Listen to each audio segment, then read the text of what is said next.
He was about halfway through his meal when an only too familiar sound approaching down the street made him start and fall a-trembling all over. The poop-poop drew nearer and nearer. The car could be heard to turn into the inn yard and come to a stop, and Toad had to hold on to the leg of the table to conceal his overmastering emotion.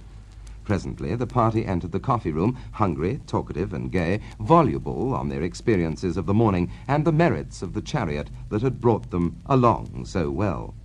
Toad listened eagerly, all ears, for a time. At last, he could stand it no longer. He slipped out of the room quietly, paid his bill at the bar, and as soon as he got outside, sauntered round quietly to the inn yard. "There cannot be any harm," he said to himself, "in my only just looking at it." The car stood in the middle of the yard, quite unattended, the stable helps and other hangers-on being all at their dinner. Toad walked slowly round it, inspecting, criticizing, musing deeply. "I wonder," he said to himself presently, "I wonder if this sort of car starts easily." Next moment, hardly knowing how it came about, he found he had hold of the handle and was turning it.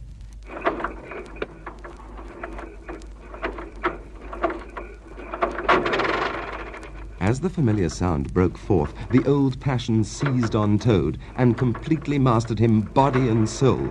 As if in a dream, he found himself somehow seated in the driver's seat. As if in a dream, he pulled the lever and swung the car round the yard and out through the archway. And, as if in a dream, all sense of right and wrong, all fear of obvious consequences seemed temporarily suspended.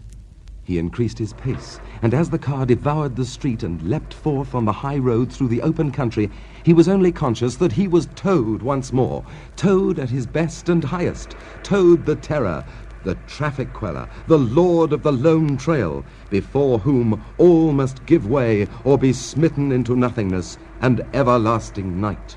He chanted as he flew, and the car responded with sonorous drone. The miles were eaten up under him as he sped, he knew not whither, fulfilling his instincts, living his hour, reckless of what might come to him.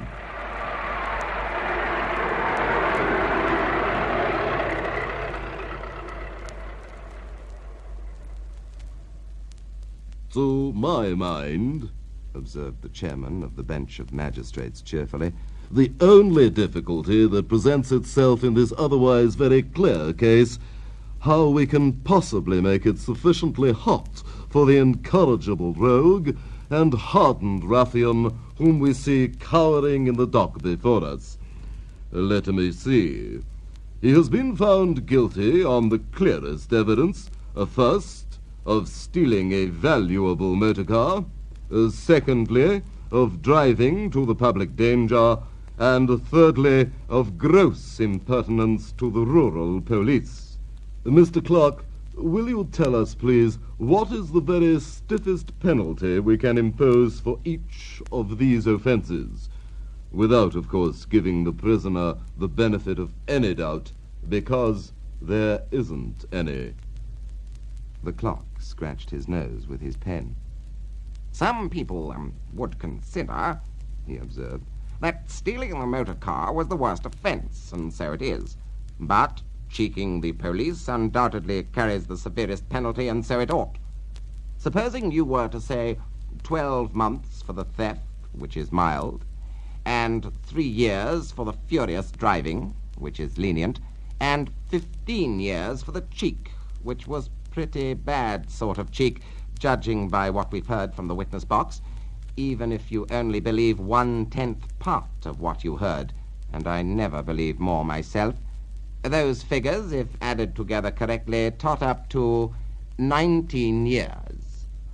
First rate," said the chairman. So you had better make it around 20 years and be on the safe side," concluded the clerk. "An excellent suggestion," said the chairman approvingly. "Prisoner, pull yourself together and try and stand up straight.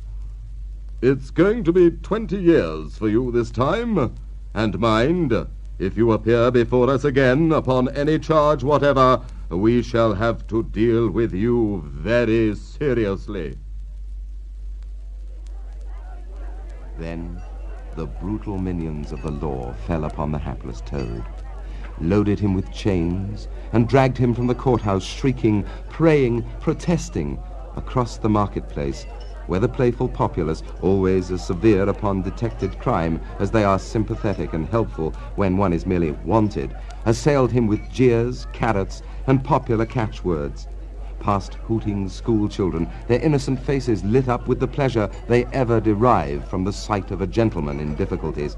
Across the hollow-sounding drawbridge, below the spiky portcullis, under the frowning archway of the grim old castle, whose ancient towers soared high overhead, past guard-rooms full of grinning soldiery off duty, past sentries who coughed in a horrid, sarcastic way, because that is as much as a sentry on his post dare to do to show his contempt and abhorrence of crime, up time-worn winding stairs, past men-at-arms in casket and corselet of steel, darting threatening looks through their visors, across courtyards where mastiffs strained at their leash and pawed the air to get at him, past ancient warders, their halberds leant against the wall, dozing over a pasty and a flagon of brown ale.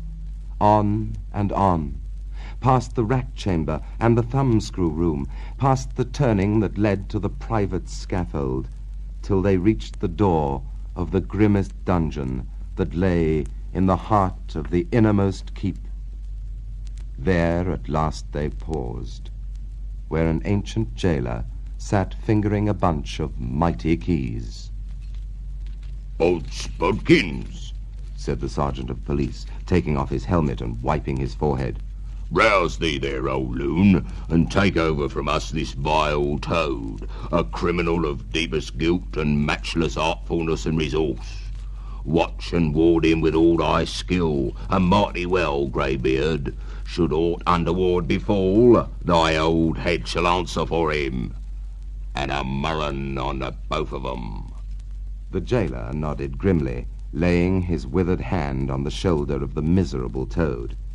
The rusty key creaked in the lock, the great door clanged behind them, and Toad was a helpless prisoner in the remotest dungeon of the best guarded keep of the stoutest castle in all the length and breadth of merry England.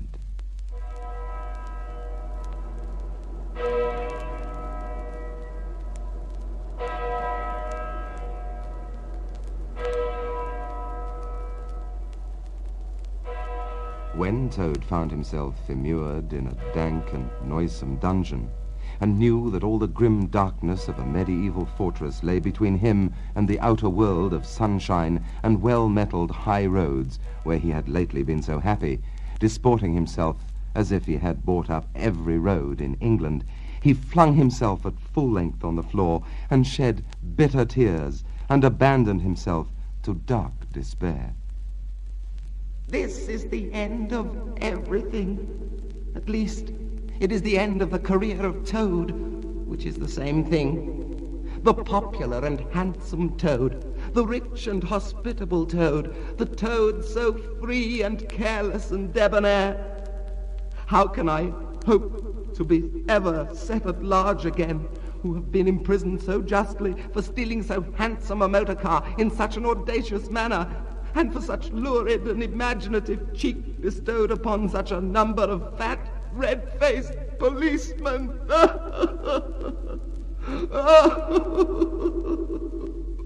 Stupid animal that I was. Now I must languish in this dungeon till people who are proud to say they knew me have forgotten the very name of Toad. Oh, wise old badger, oh clever, intelligent rat and sensible mole, what sound judgments, what a knowledge of men and matters you possess. Oh, unhappy and forsaken Toad! With lamentations such as these, he passed his days and nights for several weeks, refusing his meals or intermediate light refreshments, though the grim and ancient jailer, knowing that Toad's pockets were well lined, frequently pointed out that many comforts and indeed luxuries could be by arrangement made and sent in at a price from outside. Now, the jailer had a daughter, a pleasant wench and good-hearted, who assisted her father in the lighter duties of his post. She was particularly fond of animals, and, besides her canary, whose cage hung on a nail in the massive wall of the keep by day, to the great annoyance of prisoners who relished an after-dinner nap, and was shrouded in an antimacassar on the parlour table at night, she kept several piebald mice and a restless, revolving squirrel. This kind-hearted girl, pitying the misery of Toad, said to her father one day, "Father, I can't bear to see that poor beast so unhappy and getting so thin. You let me have the managing of him. You know how fond of animals I am. I'll make him eat from my hand and sit up and do all sorts of things." Her father replied that she could do what she liked with him. He was tired of Toad and his sulks and his airs and his meanness. So, that day, she went on her errand of mercy and knocked at the door of Toad's cell. "Now, cheer up, Toad," she said coaxingly on entering. "and sit up and dry your eyes and be a sensible animal, and do try and eat a bit of dinner. See, I brought you some of mine, hot from the oven." It was Bubble and Squeak between two plates, and its fragrance filled the narrow cell. The penetrating smell of cabbage reached the nose of Toad as he lay prostrate in his misery on the floor, and gave him the idea for a moment that perhaps life was not such a blank and desperate thing as he had imagined. But still he wailed and kicked with his legs and refused to be comforted. So the wise girl retired for the time, but of course a good deal of the smell of hot cabbage remained behind, as it will do, and Toad, between his sobs, sniffed and reflected, and gradually began to think new and inspiring thoughts, of chivalry and poetry and deeds still to be done, of broad meadows and cattle browsing in them, raked by sun and wind, of kitchen gardens and straight herb borders, and warm snapdragon beset by bees, and of the comforting clink of dishes set down on the table at Toad Hall, and the scrape of chair legs on the floor as everyone pulled himself close up to his work. The air of the narrow cell took on a rosy tinge. He began to think of his friends, and how they would surely be able to do something, of lawyers, and how they would have enjoyed his case, and what an ass he'd been not to get in a few, and lastly he thought of his own great cleverness and resource, and all that he was capable of, if only he gave his great mind to it, and the cure was almost complete. When the girl returned, some hours later, she carried a tray with a cup of fragrant tea steaming on it, and a plate piled up with very hot buttered toast, cut thick, very brown on both sides, with the butter running through the holes in it in great golden drops, like honey from the honeycomb. The smell of that buttered toast simply talked to Toad, and with no uncertain voice. Talked of warm kitchens, of breakfast on bright frosty mornings, of cosy parlour firesides on winter evenings, when one's ramble was over and slippered feet were propped on the fender, of the purring of contented cats and the twitter of sleepy canaries. Toad sat up on end once more, dried his eyes, sipped his tea, and munched his toast, and soon began talking freely about himself and the house he lived in, and his doings there, and how important he was, and what a lot of his friends thought of him. The jailer's daughter saw that the topic was doing him as much good as the tea, as indeed it was, and encouraged him to go on. "Tell me about Toad Hall," she said. "It sounds beautiful." Toad Hall, said the Toad proudly, is an eligible, self-contained gentleman's residence, very unique, dating in part from the 14th century, but replete with every modern convenience, up-to-date sanitation, 5 minutes from church, post office, and golf links, suitable for... "Oh, bless the animal," said the girl, laughing. "I don't want to take it. Tell me something real about it. But first, wait till I fetch you some more tea and toast."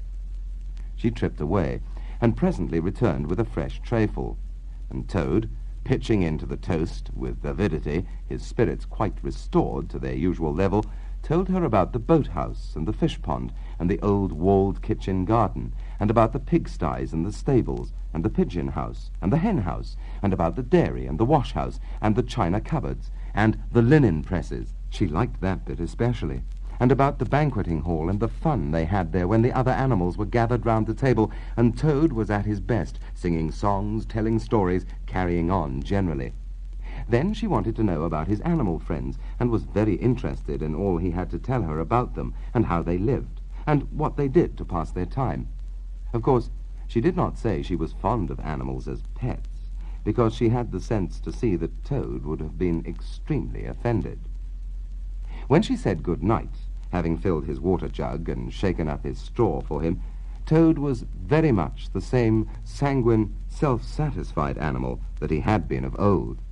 He sang a little song or two, of the sort he used to sing at his dinner parties, curled himself up in the straw, and had an excellent night's rest, and the pleasantest of dreams. They had many interesting talks together after that as the dreary days went on, and the jailer's daughter grew very sorry for Toad, and thought it a great shame that a poor little animal should be locked up in prison for what seemed to her a very trivial offence. Toad, of course, in his vanity, thought that her interest in him proceeded from a growing tenderness, and he could not help half regretting that the social gulf between them was so very wide, for she was a comely lass, and evidently admired him very much. One morning the jailer's daughter was very thoughtful, and answered at random, and did not seem to Toad to be paying proper attention to his witty sayings and sparkling comments. "Toad," she said presently, "just listen, please. I have an aunt who's a washerwoman." "Oh, there," said Toad graciously and affably. "Never mind, think no more about it. I have several aunts who ought to be washerwomen." "Oh, do be quiet a minute, Toad," said the girl. "You talk too much. That's your chief fault. And I'm trying to think, and you hurt my head. As I said, I have an aunt who is a washerwoman. She does the washing for all the prisoners in this castle. We try to keep any paying business of that sort in the family, you understand. She takes out the washing on Monday mornings and brings it in on Friday evening. Now, this is a Thursday. Now, this is what occurs to me. You're very rich, at least you're always telling me so, and she's very poor. A few pounds wouldn't make any difference to you, and it'd mean a lot to her. Now, I think if she were properly approached, squared, I believe is the word you animals used, you could come to some arrangement by which she would let you have her dress and bonnet and so on, and you could escape from the castle as the official washerwoman. You're very alike in many respects, particularly about the figure." "We're not," said Toad in a huff. "I have a very elegant figure, for what I am." "So is my aunt, for what she is. But have it your own way, you horrid, proud, ungrateful animal, when I'm sorry for you in trying to help you." Yes, that's all right. Thank you very much indeed," said Toad hurriedly. "But look here, you wouldn't surely have Mr. Toad of Toad Hall going about the country disguised as a washerwoman?" "Then you can stop here as a toad," replied the girl with much spirit. "I suppose you want to go off in a coach and four." Honest Toad was always ready to admit himself in the wrong. "Oh, you are a good and kind and clever girl," he said. "And I am indeed a proud and stupid toad. Introduce me to your worthy aunt, if you will be so kind, and I have no doubt that the excellent lady and I will be able to arrange terms satisfactory to both parties." Next evening the girl ushered her aunt into Toad's cell, bearing his week's washing pinned up in a towel. The old lady had been prepared beforehand for the interview, and the sight of certain golden sovereigns that Toad had thoughtfully placed on the table in full view practically completed the matter and left little further to discuss. In return for his cash, Toad received a cotton print gown, an apron, a shawl, and a rusty black bonnet. The only stipulation the old lady made being that she should be gagged and bound and dumped down in a corner. By this not very convincing artifice, she explained, aided by picturesque fiction which she could supply herself, she hoped to retain her situation in spite of the suspicious appearance of things. Toad was delighted with the suggestion. It would enable him to leave the prison in some style, and with his reputation for being a desperate and dangerous fellow untarnished. and he readily helped the jailer's daughter to make her aunt appear as much as possible the victim of circumstances over which she had no control. "Now it's your turn, Toad," said the girl. "Take off that coat and waistcoat of yours. You're fat enough as it is." Shaking with laughter, she proceeded to hook and eye him into the cotton print gown, arranged the shawl with a professional fold, and tied the strings of the rusty bonnet under his chin. "You're the very image of her," she giggled. "Only I'm sure you never looked half so respectable in all your life before. Now, goodbye, Toad, and good luck.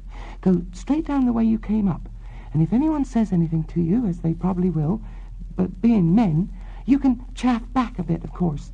But remember, you're a widow woman, quite alone in the world, with a character to lose."